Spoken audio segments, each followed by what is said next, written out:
Hello students, केम छो बधा मजामां। Last time आपणे ड्रिफ्ट वेलोसिटी विषे आखी डिस्कशन करी गया, खूब ज अगत्यनी चर्चा करी। हवे आजना सेशनमां जे आपणे चर्चा करवी छे ई छे विद्युत प्रवाह अने ड्रिफ्ट वेलोसिटी वच्चेनो संबंध। चालो समझो, बहु इजी वस्तु छे। विद्युत प्रवाह अने ड्रिफ्ट वेग वच्चेनो संबंध। विद्युत प्रवाह અને ડ્રિફ્ટ વેગ વચ્ચેનો સંબંધ। ચાલો ડ્રિફ્ટ વેગનું સૂત્ર શું હતું એ આપણે એકવાર યાદ કરી લઈએ। VD is equal to EE/m into tau. ટોનો મિનિંગ આપણે રિલેક્સેશન ટાઈમ કીધેલો હતો, યાદ કરો। માઇનસ એટલે મેં નથી લખ્યા, એનું કારણ એક જ છે, હું ખાલી મૂલ્ય વિશે ચર્ચા કરું છું, એટલે ચાલો જોજો, ધ્યાન રાખજો। હવે આપણે એક નળાકાર કન્સિડર કરીએ છીએ, નળાકાર કે જે નળાકારની લંબાઈ L જેટલી છે। નળાકાર સુવાહક આપણે માની શકીએ। કેવો સુવાહક? નળાકાર સુવાહક। ચાલો ઓકે, આ નળાકાર કે જેની લંબાઈ L જેટલી છે અને એરિયા A છે, ક્રોસ સેક્શન એટલે આડછેદનું ક્ષેત્રફળ A જેટલું છે। હવે સમજો કે અહીંયા વિદ્યુત ક્ષેત્ર સપોઝ આ દિશામાં એપ્લાય કરેલું છે, ઇન ધીસ ડિરેક્શન, અને અહીંયા રહેલા ઇલેક્ટ્રોન કેટલા વેગથી ગતિ કરે છે? VD જેટલા વેગથી। હવે મેં એમ દેખાડ્યા છે, પણ તમે હવે સમજી ગયા છો કે એનો મિનિંગ હું તમને શું કહેવા માંગુ છું, એટલે હવે હું ડિટેલમાં પડતો નથી। ઇલેક્ટ્રોન આમ કોઈ દી ગતિ ન કરતા હોય, આમ થઈને આમ જતા હોય। રેડી? ચાલો, તો આ VD જેટલો છે, ઘણા બધા ઇલેક્ટ્રોન્સ રહેલા છે। હવે મારે પ્રશ્ન એ પૂછવાનો થાય છે તમને કે આ ઇલેક્ટ્રોન આ આડછેદમાંથી પસાર થાય। રેડી? ક્યાં આડછેદમાંથી? આ આડછેદમાંથી। તો આ ઇલેક્ટ્રોન કેટલું ડિસ્ટન્સ ટ્રાવેલ કરીને આવશે? તો કે L જેટલું ડિસ્ટન્સ ટ્રાવેલ કરીને આવશે। વિચારજો, L જેટલું ડિસ્ટન્સ ટ્રાવેલ કરતા આ ઇલેક્ટ્રોનને કેટલો સમય લાગતો હશે? ધારો કે ડેલ્ટા T જેટલો સમય લાગે છે। શું કામ? એની પાસે વેગ છે, L જેટલું અંતર કાપવાનું છે, તો ડેલ્ટા T જેટલો સમય લાગશે। હવે મારો પ્રશ્ન એ છે કે આ આડછેદમાંથી પસાર થતા વિદ્યુત ભારનો જથ્થો જો મને મળી જાય કે આ આડછેદમાંથી કેટલો વિદ્યુત ભારનો જથ્થો પસાર થાય છે, તો એના ઉપરથી આપણે પ્રવાહ ગોતી શકીએ। વિચારો, શું કામ? પ્રવાહ બરાબર ડેલ્ટા Q ના છેદમાં ડેલ્ટા T। યસ, તો હવે મારે શું કરવું પડશે? તો કે આમાંથી પસાર થતો વિદ્યુત ભારનો જથ્થો જો આપણને મળી જાય તો આપણું કામ પ્રવાહ માટે ઈઝી બની જાય। શું કામ? આપણે કરવાનું ઈ જ છે, આપણે કરવાનું છે વિદ્યુત પ્રવાહ અને ડ્રિફ્ટ વેગ વચ્ચેનો સંબંધ મેળવવાનો છે। ચાલો તો સમજો બરોબર રીતે, આ ઇલેક્ટ્રોનને અહીંયા પહોંચતા ડેલ્ટા T જેટલો સમય લાગે છે, પણ હવે સમજવાની વાત એ છે કે આ આડછેદમાંથી પસાર થતો જે વિદ્યુત ભાર છે એમાં ખાલી એકલો આ ઇલેક્ટ્રોન ન હોય, તમે સમજી શકો છો। શું કામ? તો કે ઘણા બધા ઇલેક્ટ્રોન્સ હશે। હવે આ બધા ઇલેક્ટ્રોન્સ આ આડછેદમાંથી પસાર થશે। શું કામ? વિદ્યુત ક્ષેત્ર એપ્લાય કરેલું છે, એટલે આ બધા ઇલેક્ટ્રોન્સ આ આડછેદમાંથી પસાર થાય।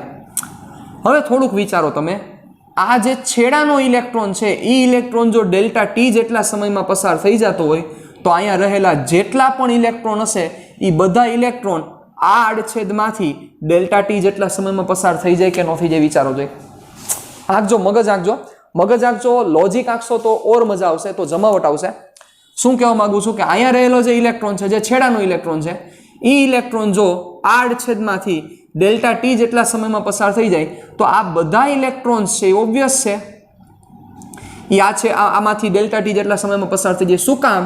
તો કે બધા ઇલેક્ટ્રોન VD જેટલા વેગથી ગતિ કરશે, કોકને ઓછો સમય લાગશે, કોકને વધારે સમય લાગશે, પણ એવું કહી શકાય કે બધા ઇલેક્ટ્રોન ડેલ્ટા T જેટલા સમયમાં આમાંથી પસાર થઈ જશે। નવો પ્રશ્ન જાગ્યો કે કેટલા ઇલેક્ટ્રોન્સ હશે? વી ડોન્ટ નો, કેટલા ઇલેક્ટ્રોન્સ હશે? કારણ કે સમજવાની વાત એ છે, અહીંયા જેટલા ઇલેક્ટ્રોન્સ હશે એ બધાને ગુણ્યા E, 5 ઇલેક્ટ્રોન હોય તો 5E જેટલો ચાર્જ આમાંથી જાય, 10 ઇલેક્ટ્રોન હોય તો 10E જેટલો ચાર્જ આમાંથી જાય, 20 ઇલેક્ટ્રોન હોય તો 20E જેટલો ચાર્જ આમાંથી જાય, પણ એ જ નથી ખબર કેટલા છે। એટલે એના માટે અગત્યની રાશિ હું માર્કેટમાં લઈ આવું છું કે જે આપણે ઓલરેડી ભણી ગયા છો 11મા ધોરણમાં, સંખ્યા ઘનતા। બરાબર? સંખ્યા ઘનતા, જેને કહેવાય નંબર ડેન્સિટી। ચાલો આનો મીનિંગ શું થશે? સંખ્યા ઘનતાનો મતલબ તમે શું સમજો છો? What do you mean by number density? વ્યાખ્યા આવી છે એકમ કદ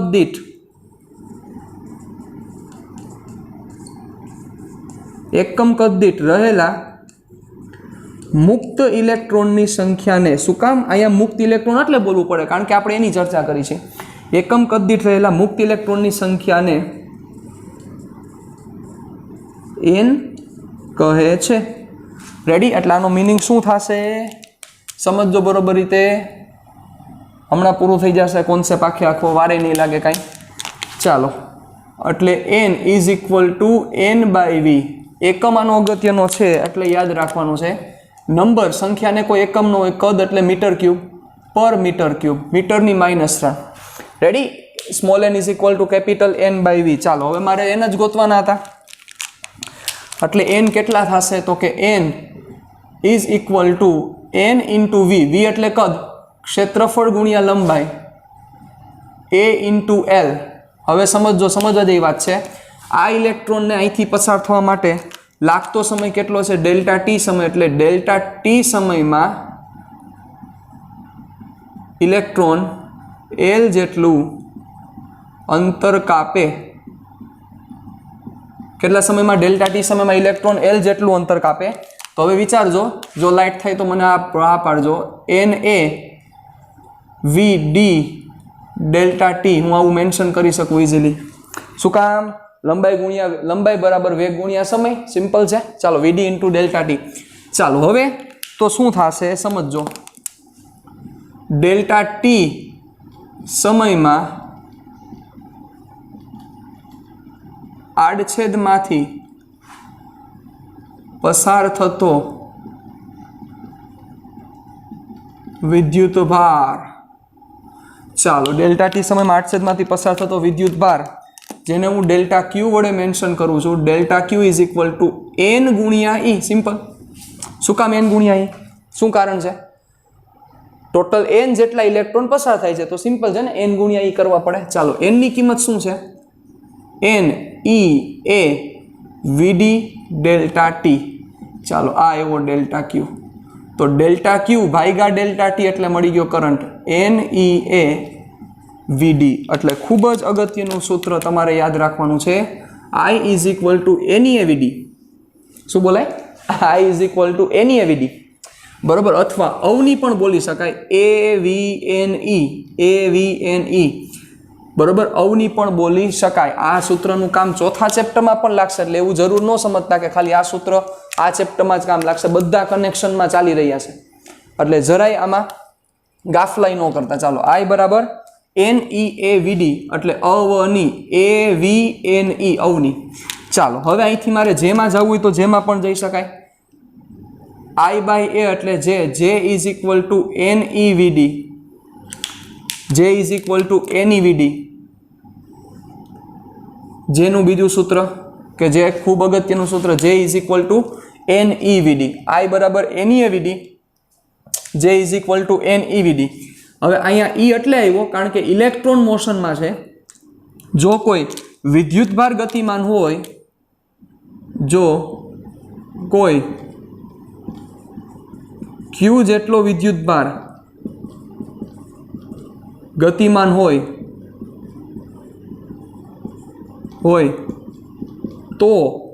તો શું થાય? તો કાંઈ ન થાય. J is equal to N, એની જગ્યાએ Q VD. પણ ભૂલવાનું એ નથી, એનનો મતલબ ભૂલવાનો નથી. એનનો મતલબ યાદ હશે એટલે તમને એકેય જગ્યાએ પ્રોબ્લેમ નહીં થાય. ચાલો હજી આપણે આના બીજા સૂત્ર પણ જોવાના છે, જેના ઉપર આપણે ચર્ચા કરીએ. ચલો અહીંથી આગળ વધું છું. સમીકરણ 1 પરથી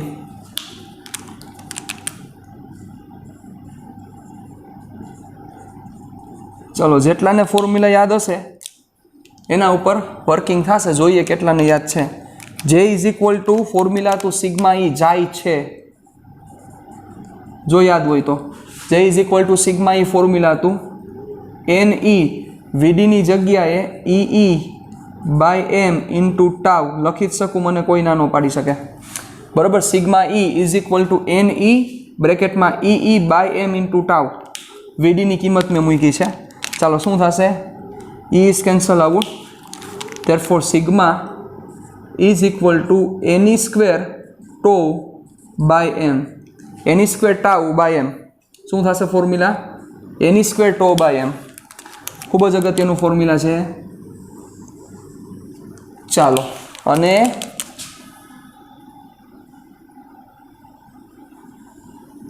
આના ઉપરથી જો રો જોતો હોય તો રો શું થાય સિગ્માનો વ્યસ્ત rho is equal to 1 by sigma is equal to m upon n e square tau ચલો હવે આના ઉપરથી આપણે અગત્યની થોડીક ચર્ચા કરવી છે ધ્યાન રાખજો સુવાહકમાં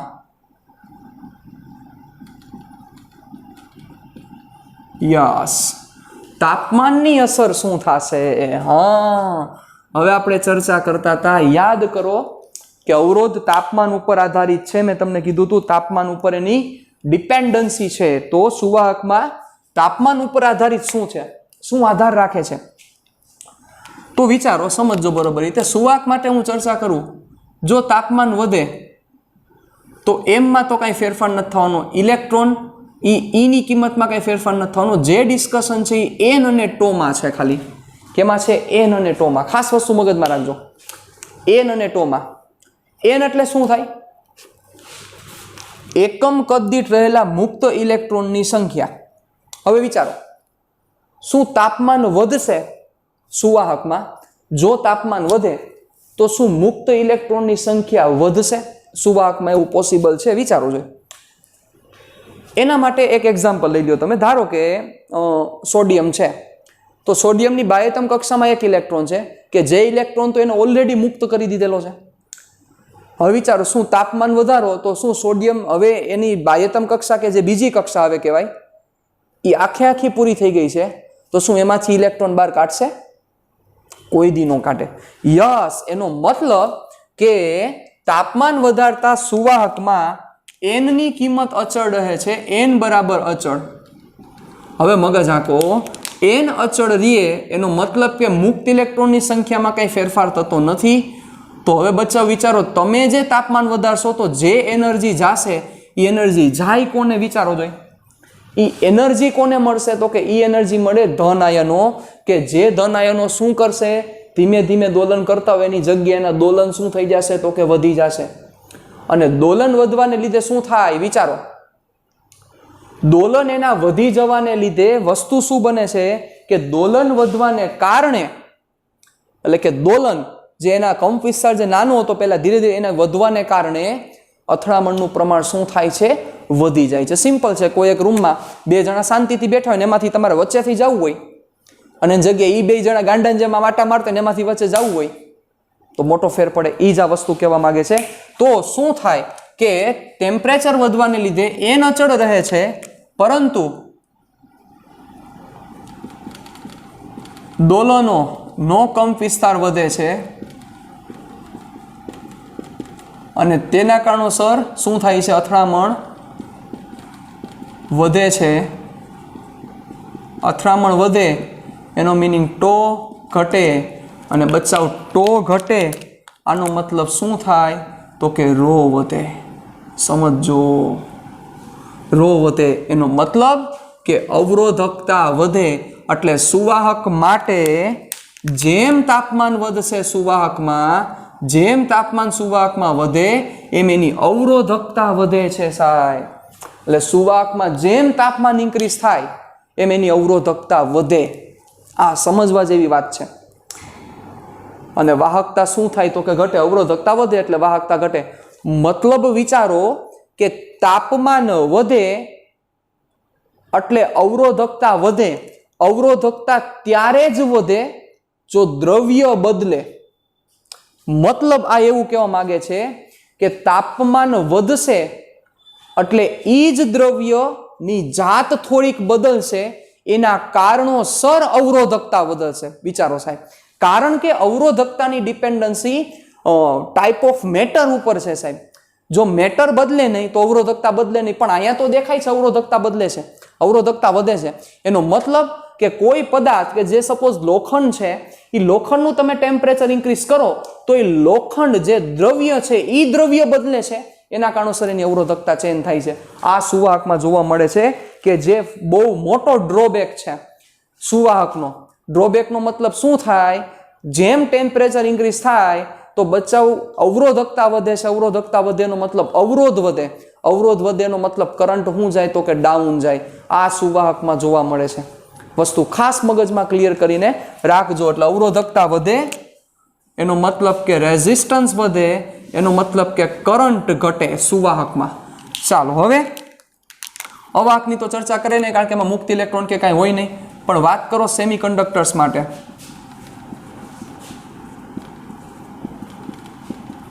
સેમિકન્ડક્ટર્સની જે અરેન્જમેન્ટ થઈ હોય છે ચેપ્ટર નંબર 14માં ડિટેલમાં આના વિશે આપણે ડિસ્કશન કરશું. બરોબર, ચેપ્ટર નંબર 14માં આપણે ડિટેલમાં ડિસ્કશન કરવાના છીએ. પણ સેમિકન્ડક્ટર્સ માટે શું થાય સમજો. સેમિકન્ડક્ટર્સમાં ટેમ્પરેચર વધે એમ એનની કિંમતમાં વધારો થાય છે. ચાલો તરત પ્રશ્ન જાગશે તમે કઈ રીતના સર એવું શું કામ કહી શકો છો. સપોઝ હું સિલિકોન કન્સિડર કરું તો સિલિકોનમાં બાહ્યતમ કક્ષામાં 4 ઇલેક્ટ્રોન એ 4 સહસંયોજક બંધ બનાવે છે.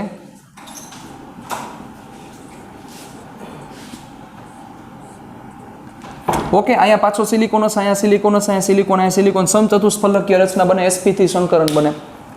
ઓકે, ચાલો હવે આ સિલિકોનમાં શું થાય તો કે કોઈ નોર્મલ ટેમ્પરેચરે અહીંયા બંધના ઇલેક્ટ્રોન છે એ કેટલાક મુક્ત થયેલા હોય, બંધના ઇલેક્ટ્રોનની બહાર રખડતા હોય. અને બંધના ઇલેક્ટ્રોન જે અહીંયા હતા કે જે મુક્ત થઈને બહાર રખડે છે, આ બંધના ઇલેક્ટ્રોન મુક્ત થઈને બહાર રખડે છે એટલે આ જગ્યા ખાલી પડી. આ જગ્યા ખાલી પડી, આ જગ્યાને હોલ કહેવામાં આવ્યું કે જેનો મતલબ આ જગ્યાએ ઇલેક્ટ્રોનની ઉણપ છે, કારણ કે અહીંયા જે ઇલેક્ટ્રોન હતો એ ભાગી ગયો, ઇલેક્ટ્રોનની ઉણપ છે એના કારણોસર આને હોલ કહેવામાં આવ્યું, આને હોલ કહેવામાં આવ્યું, આને હોલ કહેવામાં આવ્યા. હોલમાં અત્યારે પડવું નથી પણ આ તો વાત આવી એટલે મેં તમને કરી દીધી. એટલે બંધના ઇલેક્ટ્રોન બારે રખડતા હોય. બરોબર, એ કોના કારણોસર બહાર નીકળ્યા હોય તો કે કોઈ એક ટેમ્પરેચર છે, રૂમ ટેમ્પરેચર છે, તો રૂમ ટેમ્પરેચરને લીધે આ ઇલેક્ટ્રોનની પાસે જે ઉષ્મીય ઉર્જા આવે, ઉષ્મીય ઉર્જાને લીધે દોલનને લીધે બહાર નીકળી ગયા હોય. સમજો. હવે તમે આનું ટેમ્પરેચર ઇન્ક્રીઝ કરો તો શું થાય વિચારો જોઈ. ટેમ્પરેચર ઇન્ક્રીઝ કરો તો આ વધારાના ઇલેક્ટ્રોન છે એ ઇલેક્ટ્રોન પોતાની જગ્યા છોડીને મુક્ત થાય છે. એના કારણોસર મુક્ત ઇલેક્ટ્રોનની સંખ્યા વધે છે, એના કારણોસર આ એનની કિંમત વધે છે. એટલે દોલનના કંપવિસ્તાર ઉપર કાંઈ એની ખાસી અસર પડતી નથી, અથડામણને ઉપર કાંઈ ખાસી અસર પડતી નથી, એટલે ટોમાં કાંઈ લાંબો ફેરફાર નથી થતો. એનો કારણોસર તમે સમજી ગયા કે એન વધે છે, એનો મતલબ કે સેમિકન્ડક્ટર્સ માટે રોની કિંમત તાપમાન વધે એમ રો ઘટે. રો ઘટે, અવરોધ ઘટે, અવરોધ ઘટે, કરંટ વધે. બધી વસ્તુ બહુ પરફેક્ટ મગજમાં ક્લિયર કરીને રાખવાની જરૂર છે અને બહુ સારી રીતે સમજવાની જરૂર છે. બહુ ઇઝી વસ્તુ છે. ટેમ્પરેચર વધે, એન વધે. શું કામ વધે એ સમજાવ્યું તમને. અવરોધકતા ઘટશે એટલે અવરોધ ઘટે, કરંટ વધે. આના કારણોસર જ સેમિકન્ડક્ટર્સનો ઉપયોગ કરવામાં આવે છે સાહેબ. કેનો ઉપયોગ કરવામાં આવે છે? સેમિકન્ડક્ટર્સનો ઉપયોગ કરવામાં આવે છે.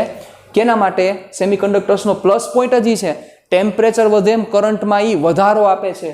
સુવાહક ઊંધું કરે છે, ટેમ્પરેચર વધે એમ કરંટમાં ઘટાડો દે છે. ક્લિયર? ડન? ચાલો, તો આ વસ્તુ થઈ કે જે તમને સમજાવી ખાસ જરૂરી છે. બીજી વસ્તુ કે જે અમારે વસ્તુ તમને સમજાવી છે કે ટેમ્પરેચર જ્યારે 0 કેલ્વિન હોય, સમજો આ જે બંધના ઇલેક્ટ્રોન મુક્ત થયેલા હતા, અહીંથી જે ઇલેક્ટ્રોન બહાર નીકળ્યા છે એનું કારણ શું હતું? શું રીઝન હતું? ચાલો એનું કોઈ તમને ખ્યાલ છે શું રીઝન હતું? સિમ્પલ, તો કે એની પાસે ઉષ્મીય ઉર્જા હતી રૂમ ટેમ્પરેચરને લીધે. પણ જ્યારે T બરાબર 0 કેલ્વિન હોય ત્યારે શું થાય તો કે આ ઇલેક્ટ્રોન પાસે ઉષ્મીય ઉર્જા હોય જ નહીં, આ ઇલેક્ટ્રોન બધા બંધમાં પહોંચી જાય, બંધમાં જળવાયેલા રહે. આના કારણોસર શું થાય કે T બરાબર 0 કેલ્વિન તાપમાને આની પાસે કોઈ મુક્ત ઇલેક્ટ્રોન હોય જ નહીં, એટલે T બરાબર 0 કેલ્વિને સેમિકન્ડક્ટર છે એ સંપૂર્ણ અવાહક તરીકે વર્તે છે. કોણ? સેમિકન્ડક્ટર સંપૂર્ણ અવાહક તરીકે વર્તે છે. ક્યારે? T બરાબર 0 કેલ્વિન ટેમ્પરેચરે. શું કામ? ફરીથી સમજાવી દઉં. આ બધા બંધના ઇલેક્ટ્રોન જે મુક્ત થયેલા હતા એ થવાનું કારણ ઉષ્મીય ઉર્જા, કે જે ઉષ્મીય ઉર્જાને કારણે અહીંયા ભંગાણ પડેલા હતા. પણ T બરાબર 0 કેલ્વિને આ એકેય પ્રકારની ઉર્જા હોય જ નહીં તો આ બંધના ઇલેક્ટ્રોન બહાર નીકળે જ નહીં, બંધના ઇલેક્ટ્રોન અંદર જળવાઈ રહે. મતલબ કે તંત્ર પાસે કોઈ મુક્ત ઇલેક્ટ્રોન નથી. મુક્ત ઇલેક્ટ્રોન નથી તો એનો મિનિંગ તમે સમજી શકો છો કે સંપૂર્ણ અવાહક તરીકે વર્તે છે. તો આવો પ્રશ્ન તમને સુવાહકમાં પણ થવો જોઈએ કે જે મોટાભાગના સ્ટુડન્ટ્સ નથી થતો. આવો પ્રશ્ન તમને સુવાહકમાં થવો જોઈએ. વિચારો, સુવાહકમાં બાહ્યતમ કક્ષાનો ઇલેક્ટ્રોન મુક્ત થવાનું કારણ કોણ હતું? યાદ કરો જોઈએ, તમે સમજો જોઈએ. મેં તમને શું કીધું હતું? સુવાહકમાં આ સોડિયમ છે એવું માની લ્યો તો બાહ્યતમ કક્ષાનો ઇલેક્ટ્રોન આ પહેલી કક્ષા, આ બીજી કક્ષા અને આ ત્રીજી કક્ષા. તો ત્રીજી કક્ષામાં જે બાહ્યતમ કક્ષાનો ઇલેક્ટ્રોનને ન્યુક્લિયસ સાથેનો બંધ બ્રેક થવાનું કારણ કોણ? એનું કારણ ટેમ્પરેચર જ હતું સાહેબ. કારણ કે ટેમ્પરેચરને લીધે આ ઇલેક્ટ્રોન પાસે સફિશિયન્ટ એનર્જી હોય છે કે જેના કારણોસર ન્યુક્લિયસ સાથેનો બોન્ડ બ્રેક કરી દે એટલે આ ઇલેક્ટ્રોન નવરો રખડતો હોય આખા માર્કેટમાં. હા કે ના? તો T બરાબર 0 કેલ્વિન તાપમાને શું થાય? T બરાબર 0 કેલ્વિન તાપમાને ઇલેક્ટ્રોન બહાર રખડી જ ન શકે. શું કામ? એની પાસે એનર્જી મળે કારણ કે એનું બંધન તો હશે જ. એને જો બહારથી એનર્જી મળે તો આ બોન્ડ બ્રેક કરે. બહારથી એનર્જી મળે જ નહીં તો બોન્ડ ક્યાંથી બ્રેક થાય? વિચારો જોઈએ. બહુ સમજવા જેવી વાત છે, બહુ સિમ્પલ વસ્તુ છે, સિમ્પલ ડિસ્કશન છે. તો એનો મિનિંગ એવો થાય ને કે T બરાબર 0 કેલ્વિન તાપમાને સુવાહક પણ સંપૂર્ણ અવાહક તરીકે વર્તે? તો કે ના, એવું નથી. શું કામ? શું કારણ છે? વિચારજો. T બરાબર 0 કેલ્વિન ટેમ્પરેચરે આ જે બાહ્યતમ કક્ષાનો ઇલેક્ટ્રોન છે આ ઇલેક્ટ્રોનનું ન્યુક્લિયસ સાથેનું બંધન તો અતિ નિર્બળ જ હોય છે. કારણ શું? કારણ તો કે આ ન્યુક્લિયસની ટેન્ડન્સી આ ઇલેક્ટ્રોનને ગુમાવવાની છે. એટલે તમારે કોઈ વસ્તુ વેચી દેવી હોય તો તમારી એમાં વૃત્તિ ઓછી હોય ને, તમારું એના ઉપરનો એના પ્રત્યેનું આકર્ષણ કેવું હોય? ઓછું હોય. કારણ કે તમારે વેચી દેવી છે ઝડપથી. શું કામ? તમને ખબર છે તમે વેચી દેશો એટલે તમે સ્થાયી થઈ જશો. તો એ જ વસ્તુ અહીંયા બને છે સાહેબ કે જેવું તમે T બરાબર 0 કેલ્વિન છે આ ઇલેક્ટ્રોન મુક્ત નથી. સાચી વાત છે, મુક્ત ઇલેક્ટ્રોન નથી, હાવ સાચી વાત છે. પણ તમે જેવું આને બેટરી એપ્લાય કરો એટલે જે વિદ્યુત ક્ષેત્ર ઉત્પન્ન થાય એ વિદ્યુત ક્ષેત્રને લીધે આજે આ ઇલેક્ટ્રોન ઉપર જે બાહ્ય બળ લાગશે એ બળ જ એટલું ઇનફ છે કે આ ન્યુક્લિયસ સાથેનું બોન્ડ શું કરી દેશે? તો કે બ્રેક કરી દેશે. આના કારણોસર T બરાબર 0 કેલ્વિને તમે જેવું બેટરી એપ્લાય કરો એટલે વિદ્યુત ક્ષેત્રને લીધે જે સોડિયમનો જે બાહ્યતમ કક્ષાનો ઇલેક્ટ્રોન છે ઇઝીલી મુક્ત થઈ જાય, જે આમાં નથી થતો. ઓમાં ઇઝીલી મુક્ત થઈ જાય ઇલેક્ટ્રોન. એટલે શું થાય? ઇલેક્ટ્રોન ઇઝીલી મુક્ત થઈ ગયો એટલે સીધા એના બોન્ડ બ્રેક થઈ ગયા. બોન્ડ બ્રેક થઈ ગયા એટલે શું થયું પાછો? અને સંપૂર્ણ ત્યારે તો એની અવરોધકતા 0 હોય ને. શું કામ? આ ઇલેક્ટ્રોન જેવો મુક્ત થયો તો ઓલા જે અણુ છે ધન આયનો એ તો હલનચલન કરવાના જ નથી કારણ કે 0 કેલ્વિન ટેમ્પરેચર છે. એટલે એવું સુવાહક માટે લાગુ પડતું નથી. આ વસ્તુ ખાસ મગજમાં રાખજો. રેડી? ચલો, તો આ ફોર્મ્યુલા આપણને ખૂબ કામ લાગશે. બરોબર? m/n²τ n²τ/m. રેડી? ચાલો, તો હવે આપણે બીજી એક થોડી ડિસ્કશન કરી દઈએ. આના ગ્રાફ વિશે પણ ચર્ચા કરવી છે.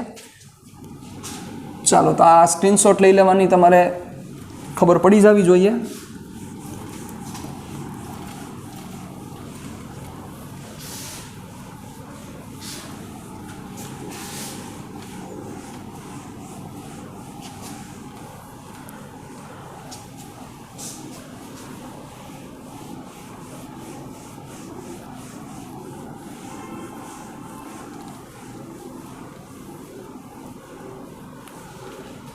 ચાલો,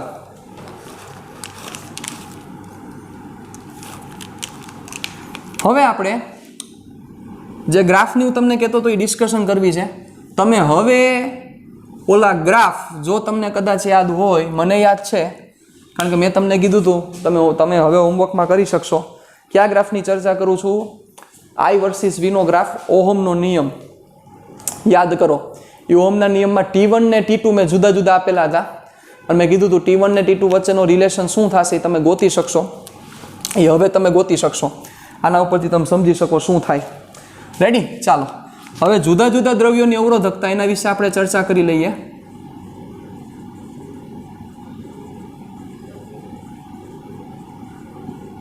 તો સૌથી પહેલા ચર્ચા કરીએ તો સુવાહક. તો સુવાહકની અવરોધકતા ઘણી ઓછી હોય છે, તમને ખ્યાલ જ છે.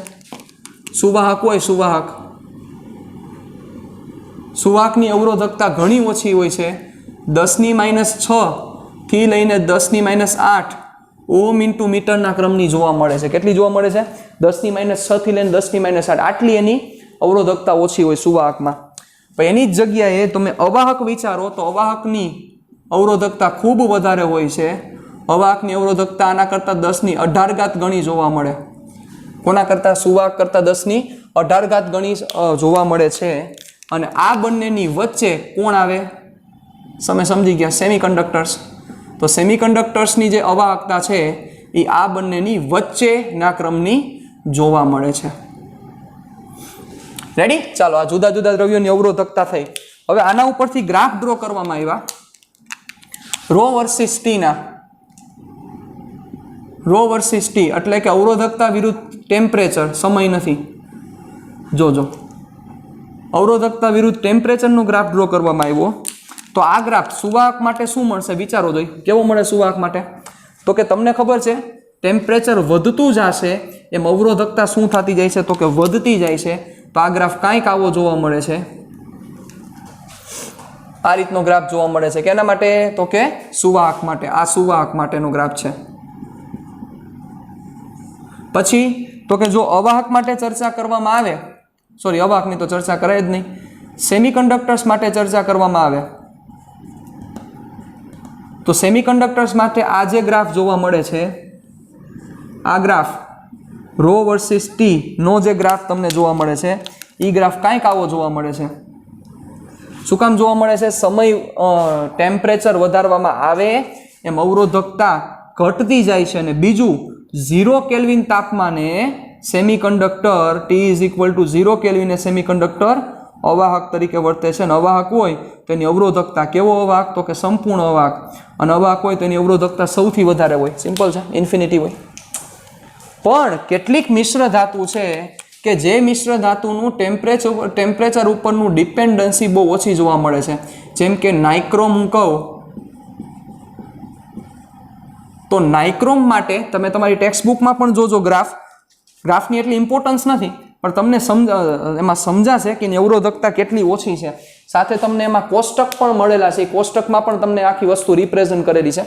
નાઇક્રોમ નિકલ, ક્રોમિયમ અને આયન ની બનેલી મિશ્ર ધાતુ. નિકલ, ક્રોમિયમ અને આયન ની બનેલી મિશ્ર ધાતુ તાપમાન ઉપર ખૂબ ઓછો આધાર રાખે છે. એની અવરોધકતા તાપમાન ઉપર એનો ખૂબ ઓછો આધાર રાખે છે. એટલે એનો ગ્રાફ કંઈક આવો જોવા મળે છે. બરોબર? તમને એમ થાય કે સાહેબ એ તો વધતો જાય છે, એ વધે છે, એ તો વધતો તો હોય જ, પણ અહીંયા જે વધારો છે એ ખૂબ ઓછો છે. એટલે અહીંયા સપોઝ 0.1 હોય તો એ આટલો ટેમ્પરેચર 500 કેલ્વિનનો ફેરફાર થાય ત્યારે એ 0.15 થાય. સમજી ગયા તમે? એટલે તમને આ વધારો દેખે તમે એવું ન વિચારતા કે સર આમાં તો ટેમ્પરેચર વધે એમ છે, વધે છે, પણ વધારો તો જોવો ખૂબ ઓછો છે. બરોબર? તો આવું નાઇક્રોમ માટે જોવા મળે છે. બીજો એક સમજવા જેવી વાત એ છે, ધ્યાન રાખજો, જોવા જેવી વસ્તુ છે. T=0 કેલ્વિને આની અવરોધકતા 0 નથી. જોવો, T=0 કેલ્વિને નાઇક્રોમ પાસે કંઈક અવરોધકતા છે, અને T=0 કેલ્વિને નાઇક્રોમ પાસે અવરોધકતા છે. આ જ વસ્તુ કેટલા પ્રમાણમાં T=0 કેલ્વિને કેટલા પ્રમાણમાં અવરોધકતા છે એના ઉપરથી ખબર પડે કે આમાં કેટલું મિશ્રણ કરેલું છે, કેટલું મિશ્રણ થયેલું છે સાહેબ, એના ઉપરથી જ આ વસ્તુ ખબર પડે. હલવાણા? યસ. જુઓ, સુવાહક છે તો T=0 કેલ્વિને એની અવરોધકતા 0, સંપૂર્ણ સુવાહક હોય. તો સાહેબ અહીંયા T=0 કેલ્વિને એની અવરોધકતા 0 નથી આવતી, એનો મતલબ એવો થયો ને કે એ પૂરેપૂરું સુવાહક નથી. એમાં શું કરેલું છે? તો કે અશુદ્ધિ ઉમેરેલી છે. એટલે કેટલા પ્રમાણમાં અશુદ્ધિ ઉમેરેલી છે એ ખબર પડે. T=0 કેલ્વિને કેટલી અવરોધકતા છે એના મુજબ ખબર પડે કે કેટલા પ્રમાણમાં અશુદ્ધિ એડ કરેલી છે. આ વાત થઈ નાઇક્રોમની. હજી બીજી મિશ્ર ધાતુ છે કે જેનું નામ છે મેંગેનીન, પછી કોન્સ્ટન્ટન. બરોબર? મેંગેનીઝ, નિકલ અને કદાચ ક્રોમિયમ. પરફેક્ટ મને યાદ નથી, બુકમાં આપેલું નથી, કદાચ આપેલું તો જોઈ લેજો, કારણ કે તમારે યાદ રાખવાનું, મારે નહીં. બરોબર? એની બનેલી આ મિશ્ર ધાતુ છે. આ મિશ્ર ધાતુ ની અવરોધકતા તાપમાનથી લગભગ સ્વતંત્ર છે, લગભગ સ્વતંત્ર છે, મતલબ એને તાપમાન સાથે કઈ લાંબા લેવા દેવા નથી, તાપમાનથી લગભગ સ્વતંત્ર છે આની અવરોધકતા. કોની અવરોધકતા? મેંગેનીન અને કોન્સ્ટન્ટનની પણ. કેની? કોન્સ્ટન્ટનની. આ બંને મિશ્ર ધાતુ છે. કોન્સ્ટન્ટન કોપર અને ટીન, કોન્સ્ટન્ટન આની બનેલી કદાચ મિશ્ર ધાતુ, આઈ એમ નોટ શ્યોર પરફેક્ટ, બરાબર. કોન્સ્ટન્ટન આ બંનેની કદાચની બનેલી આ મિશ્ર ધાતુ છે. મે બી એસએન એટલે ટીન થયો, ટીએન એટલે ટીન નો થાય, એસએન, બરાબર. આની બનેલી આ મિશ્ર ધાતુ છે. તમે જોઈ શકો છો, ગૂગલમાં સર્ચ કરી શકો છો, બરાબર. એની મિશ્ર ધાતુ છે. તો આ કોન્સ્ટન્ટન ને મેંગેનીન આ બંને મિશ્ર ધાતુની અવરોધકતા આપણે તો આ યાદ રાખવાનું છે, તાપમાનથી લગભગ સ્વતંત્ર છે. મતલબ તાપમાન તમે વધારો તો આ બંને મટીરિયલની અવરોધકતામાં કાંઈ લાંબો ફેરફાર જોવા મળતો નથી. આના કારણોસર જ આવા જે મિશ્ર ધાતુઓ છે, આ બધી મિશ્ર ધાતુનો ઉપયોગ અવરોધ બનાવવા માટે થાય છે.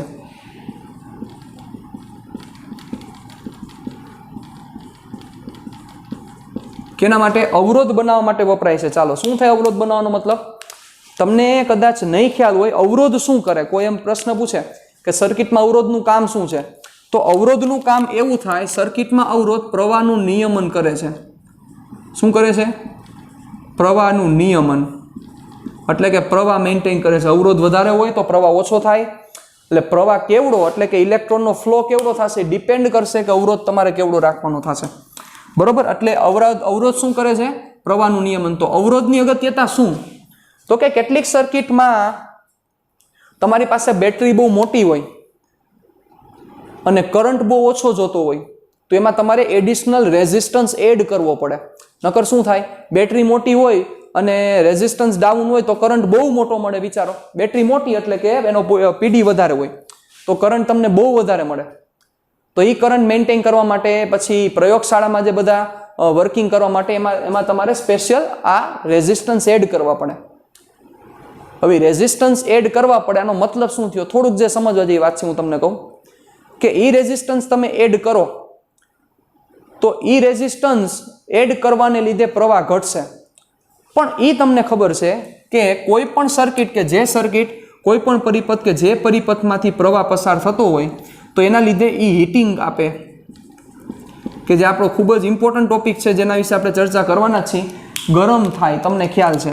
તો વિચારો બચાવ, ગરમ થાય તો તમે જે અવરોધ બનાવો છો, સપોઝ અવરોધ બનાવ્યો, તો હવે ઓબ્વિયસ છે આમાંથી પ્રવાહ વહન પામવાનો છે અવરોધમાંથી.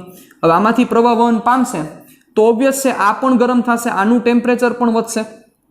હવે મગજ આંકો, જો આનું ટેમ્પરેચર વધે અને જો આની અવરોધકતા વધે કાં ઘટે તો અવરોધ બદલી જાય, અને અવરોધ બદલી જાય તો પ્રવાહ સીધો બદલી જાય, અને પ્રવાહ સીધો બદલી જાય તો તમે જેના માટે એક્સપેરિમેન્ટ કરતા હતા એ એક્સપેરિમેન્ટમાં બધે લોચા થાય. સમજી ગયા? લોચા લવાચા ચાલુ થાય. કારણ કે અવરોધનો મતલબ એવો છે કે જે ગમે તેવી પરિસ્થિતિ આવે તો પોતાનામાં ચેન્જીસ ન થવા જોઈએ. હવે પ્રવાહ જાશે એટલે કરંટને લીધે હીટિંગ થવાનું જ છે, ટેમ્પરેચર વધશે જ. તો તમારે એવો તાર યુઝ કરવો જોઈએ ને કે જે તારનું ટેમ્પરેચર વધતા રેઝિસ્ટન્સમાં કાંઈ ચેન્જીસ ન થાય. જો તમે સુવાહક તાર વાપરો તો મરી ગયા. શું કામ? તો કે સુવાહક તારમાં શું જોવા મળે? સુવાહક તાર તમે વાપરો અવરોધ તરીકે, જોકે એમને બે ન વાપરી શકાય કારણ કે એની અવરોધકતા ઘણી ડાઉન હોય, પણ તેમ છતાં સપોઝ વિચાર્યું ચાલો આપણે કે સુવાહક તારને અવરોધ તરીકે વાપરો, તો સુવાહક તારને જ્યારે તમે અવરોધ તરીકે વાપરો છો તો સૌથી પહેલો પ્રશ્ન શું થાય કે ટેમ્પરેચર વધે એટલે એની અવરોધકતા વધે, તો અવરોધ વધી જાય, અને અવરોધ વધી જાય તો કરંટ ડાઉન વહી જાય. તો અવરોધનું કામ શું હતું? પ્રવાહને નિયમન કરવાનું. તમે અવરોધ નાખી દીધો, પ્રવાહને સેટ કરી દીધો 5 એમ્પિયર, અને પછી હવે કરંટ જેવો વહન થવાનું ચાલુ થાય અને ટેમ્પરેચર વધવાને લીધે 5 નો 5.5 કે 4.5 થાય તો લોચા થાય ને. એના કારણોસર અવરોધ બનાવવા માટે એવી મિશ્ર ધાતુ વાપરવી પડે કે જેનું તાપમાન ઉપરનું જે ડિપેન્ડન્સી કેની, તો કે એની રેઝિસ્ટિવિટી એટલે એની અવરોધકતા, એની અવરોધકતાની તાપમાન ઉપરની અસર લગભગ કેવી હોવી જોઈએ? શૂન્ય હોવી જોઈએ. મતલબ તાપમાન વધઘટ થાય તો એને અવરોધકતાને કઈ લાંબો ફેર ન પડવો જોઈએ, એવી મિશ્ર ધાતુ તમારે વાપરવી જોઈએ. એના કારણોસર આવી મિશ્ર ધાતુનો ઉપયોગ અવરોધ બનાવવા માટે થાય છે કે જે શું કરે છે? પ્રવાહનું નિયમન કરે. અને ઈ અવરોધના 2 પ્રકાર છે, વાયર વાઉન્ડ અવરોધ અને બીજો છે કાર્બન અવરોધ. 2 પ્રકારના અવરોધ બનાવવામાં આવે છે, વાયર વાઉન્ડ અવરોધ અને કાર્બન અવરોધ બંનેના મિનિંગ જુદા છે. વાયર વાઉન્ડ કે જે જૂની પદ્ધતિ હતી, જૂની પદ્ધતિમાં શું કરતા તો કે કોઈ એક બેઝ લે, બેઝ એટલે કોઈ એક બેઝ એટલે બેઝ ઉપર શું કરે, વાયર વાઉન્ડ કરી દે, વાઉન્ડ એટલે વીંટાળવો, વાયર વીંટાળી દે, એમ અવરોધ બનાવતા. અને હવે કાર્બન અવરોધ છે, કાર્બન અવરોધ હાયર ટેમ્પરેચરે શું કરવામાં આવે તો કે આખું એકનું સ્ટ્રક્ચર બનાવવામાં આવે અને એ પ્રમાણે એ મટીરિયલનો યુઝ કરીને એ અવરોધ સેટ કરે. ખૂબ નાનો હોય, તમે કદાચ જોયો હોય કે ન જોયો હોય, મને ખ્યાલ નથી. તમે ઇલેક્ટ્રિક સર્કિટમાં જોયું હોય તો તમને આવું જોવા મળે. આવો અવરોધ હોય, આ એના જોડાણ અગ્ર કહેવાય. જોડાણ અગ્ર એટલે તાર, બરાબર. એના ઉપર કલર કરેલા હોય, જુદા જુદા ટાઈપના કલર હોય કે જેને વર્ણ સંકેત કહેવામાં આવે. શું કહેવામાં આવે? વર્ણ સંકેત, કે જેના વિશે આપણે ચર્ચા કરવાના જ છીએ. આપણે 4 કલર કોડ ઉપરનું આખું વર્કિંગ છે. આ કલર કોડનું કારણ શું છે તો કે એકમાત્ર કારણ આટલો આ તો બહુ મેં મોટો દોરેલો છે, ખૂબ નાનો હોય, 0.50 રૂપિયાનો આવે, આટલો ખૂબ નાનો હોય. તો હવે એના ઉપર અવરોધ લખી ન શકાય. આવડો એક તો નાનો હોય, એમાં કેમ લખી શકાય કે 1 મેગા ઓહમ છે કે કેટલા છે? એટલે એ કેટલા ઓહમનો છે એ દર્શાવવા માટે આ કલર કોડ યુઝ કરવામાં આવે. એટલે કલર તમે જોઈ શકો, કલર ઉપરથી નક્કી કરી શકો કે આનો અવરોધ કેટલો છે. તો જેના વિશે આપણે ડિટેલમાં ડિસ્કશન કરશું, પણ નેક્સ્ટ લેક્ચરમાં કરશું. એ પહેલાં તમારું હોમવર્કમાં ઉદાહરણ 1 બહુ સારું ઉદાહરણ છે અને ઉદાહરણ 2 વિશે તમારે ડિટેલમાં ડિસ્કશન કરવાની રહેશે. We will meet in next lecture. टाटा बाय बाय, सिया, फिर मिलेंगे चलते चलते.